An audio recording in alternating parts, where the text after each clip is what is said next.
In the name of the Father, and the Son, and the Holy Spirit. Glory to Jesus Christ. There's a song that a friend of mine turned me on to back in seminary, and it's called The 5th of July. All right, it doesn't have too much value for the sermon, but there's one line in there that says, it's the 5th of July. Are you feeling independent? It's the day after Independence Day. There were so many fireworks over on the lake and all over, and it's the only time that your town can sound like a war zone and you don't get nervous. All the bottle rockets and everything. Yeah, you all had that experience, right? Yes, good morning. All right. Well, are you feeling independent? And who do we have to thank for our independence? I know, touchy subject because of the way that we speak about things in North America.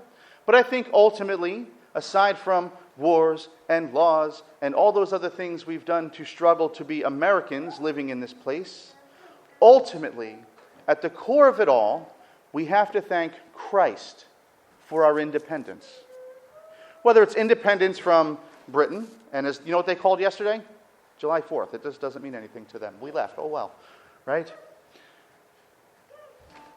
We are independent because Christ first decided that we were valuable enough to Him that He would come down and do everything for us that was needed for our salvation so that we could live the life of freedom within His body. I'm hysterical today. Christ loved us so much that He gave us a great gift of freedom, of free will, to do whatever you want, to choose the good, to choose the bad, to choose to worship Him, or to choose to run away from Him.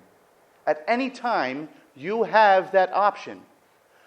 Only so that when you make good decisions, when you do the things that are pleasing to God, when you do the things that are lining up with the way we were created to be, then we will receive full blessedness.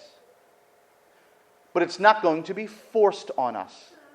Nobody comes down to your, maybe if you're a little kid, but nobody bangs on your bedroom door and says, get up, you're going to church whether you like it or not. Now, you have to say that to the young guys once in a while. They want to sleep in.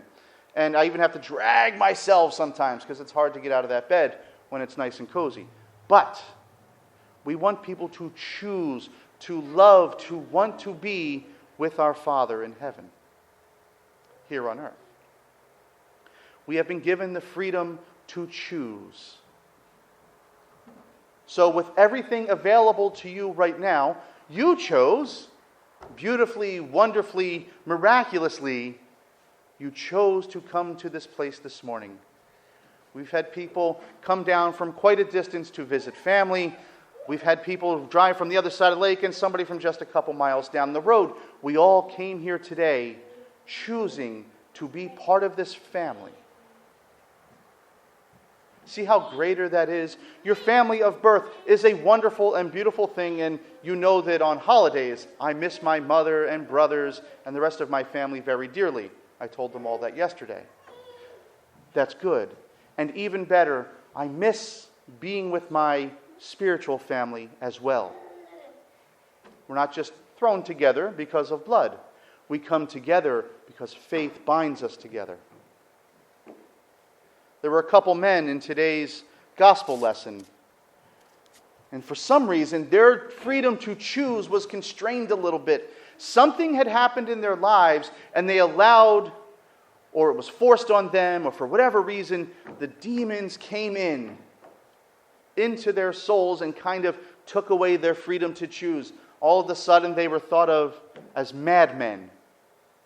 The people in the town sent them out to the cemetery and says, you can't live in normal society because you choose to do bad things.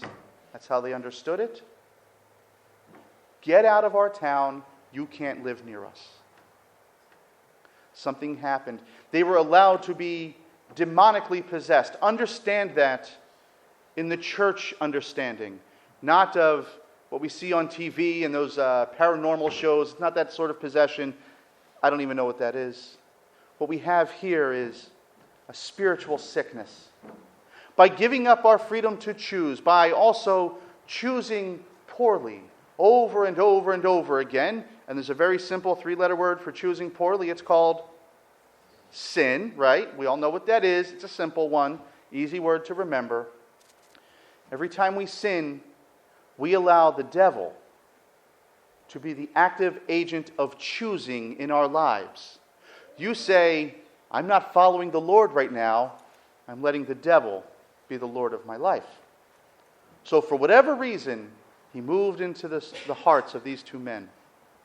They were kicked out of the town. Who knows what they did, what havoc was caused. Now, the devil even recognizes that Christ is the Son of God. He knows who this guy is. So even as Christ comes out of that lake, off of that boat, comes up the hill and he sees these guys, first of all, did you notice where Jesus is walking? What do they go into eventually, right? There's the swine, the pigs.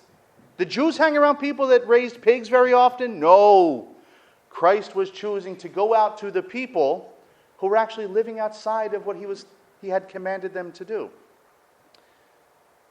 And so they run up to him and somehow forced out from inside of their constriction, those chains on their souls that kept them from saying the good things and doing the right things, they recognized Christ. They recognize who he is. And so he heals them. He gives them back not just the sanity of their mind, but he gives them back their freedom to choose. And what do? They choose to love Christ. They choose to become believers in the message that he has given them. Now, hopefully our lives aren't as drastic as something like this. But in any case that you've decided to go against the laws that God has given us and the commands that Christ has given to us, you have decided to give your free will away and allow the devil to make those choices for you. Good news, Lord isn't going to leave you there. He's going to bring you back up. With any fiber of your being, any little bit inside you that says, I need to get out from this bad behavior. I need to stop hurting myself or hurting others, whether physically, emotionally, spiritually, whatever. I need to get out of this sinful state. Every one of us, every human being since Adam and Eve were created, was created in the image of God. When you see icons of Christ before his actual birth, like in the creation story or in the icon with the 3 holy youths and many other places, it shows that pre-incarnate Christ still looking the same way we see him in the post-incarnation icons, the way we recognize Christ in all of these that are on our walls today. When they create, in the icon of the creation of Adam and Eve, Adam looks just like Christ in those icons, in those images. Not that he actually had the same features. I don't know if he did, if he had the same hair color, nose width, and all that kind of stuff. But we were created in the image of God to love, to receive love in return, to have total free will to do and to choose the good over the bad. And we have, in some cases, tarnished that. When you look at all the heinous people who show up on our newscasts each night, you say, there's something absolutely wrong with that person. Well, I'm going to tell you you're absolutely wrong if you think somebody is completely hate-worthy. If anybody is hate-worthy, then we all are. But we're not. We were created to be good, and we have, in many cases, and all of us at some point, and some to larger degrees than others, tarnished that image of God. We have taken that image of Christ and put mud on it so that we wouldn't have to look at it, so that we would kind of forget about it. But it's still in there. You can never completely kick the Lord out of your heart, as hard as we may try sometimes with our sinfulness, with going down very negative paths in our lives. Now what that does It's like a little Normandy in your heart. There's a little place right there where the Lord always has a beachhead. And He says, no matter what evil will overcome your life, the good guys are going to land on that beach someday. The Lord coming down, and the saints praying for us, and all of our family who care for us, comes down into our hearts and begins to retake us, to reconquer us as one of those people that He loves so dearly He would give up His own life. Now, choice is returned. Now we have the ability to choose good over evil. I hope it's a very simple thing to do in most cases. But what do you do if you're faced with, two equally awful choices? I don't know, like an election. What do we say? You choose the lesser of two evils? And that's not on any particular election. They're all like that. Can't agree with anybody 100%. Well, we listen to the words of the Apostle Paul, like in today's epistle lesson.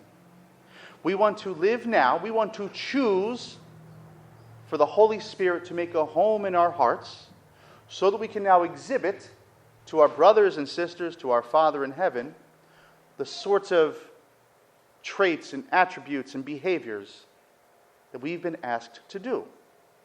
And these are good things if you allow it to wash over you. The fruits of the Spirit. Love. Just love.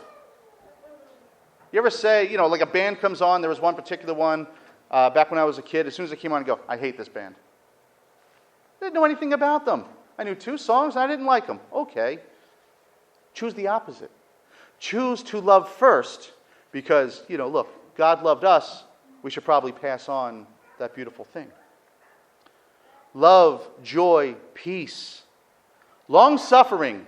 Did you guys know that the church invented the word long-suffering? In fact, St. Paul, right here in this early letter, he invented the word long-suffering. And mothers ever since have taken up that mantle and used it. That's not fair. We're to suffer the things that this world throws at us, telling us to choose death over life, telling us to choose ourselves over love for our God. But suffer through those slings and arrows that are sent at us, and the Lord will reward that perseverance. Kindness and goodness. Now, these aren't the only things that measure whether you have a good spiritual life. And when you get into conversations, they'll say, well, I'm basically a good person, so what do I need church for? Well, there's more. Kindness and goodness should be hallmarks of the Christian person. People should see us and know our faith simply by the way we act. Not by having to wear the big crosses, not by having to wear the dresses, which is good too. Men and women wearing dresses, I guess we all do that within the church. Not by going out there and being a street corner evangelist, which can be good too. They should know who we are by the way we treat each other and by the way we treat everybody around us. Kindness and goodness. Faithfulness, gentleness, and self-control. Well, we work on self-control in spades here in the Orthodox Church, don't we? We fast for somewhere between 160 and 180 days a year. I was just hanging out with some friends last night on the dock watching fireworks, and I said, hey, is it midnight? I got to, get home and start praying and, begin fasting and all that kind of stuff. We were just discussing. I wasn't, bragging or anything. He goes, well, wait a minute. You fast every Sunday before liturgy? I said, well, only when I go to church on Sundays. And that's every week, even if I'm on vacation. All right.